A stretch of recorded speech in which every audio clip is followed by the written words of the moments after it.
বেশ অনেক কয়েক বছর ধরেই আমার বছরের শেষ দিনটা কাটে কলকাতাতেই, কিন্তু কখনো কোথাও ঘুরতে যাওয়া হয়নি ওই দিনে। কারণ হচ্ছে একটাই, সেটা হচ্ছে ল্যাদ।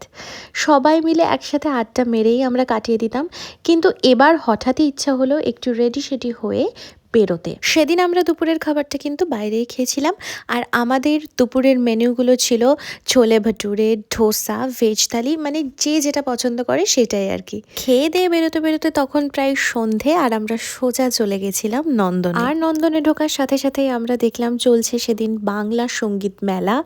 আর সেখানে গিয়ে হঠাৎই আমরা দেখা পেলাম সিঙ্গার জোজোর। ওখানে গিয়ে থেকেই এত সুন্দর সুন্দর গান আমরা শুনতে পাচ্ছিলাম, সত্যি আমাদের মনটা আনন্দে ভরে গেছিল। তারপর একটু ঘোরাফেরার শেষে যখন আমরা চলে আসছিলাম ওখান থেকে, তখন আমাদের চোখে পড়লো বিভিন্ন জেলার ভ্রমণ স্থান সম্পর্কে আমাদেরকে জানানোর জন্য ওনারা কিছু লিফলেট ফ্রিতে দিচ্ছিলেন, আর সেগুলোই আমরা নিতে ব্যস্ত ছিলাম তখন।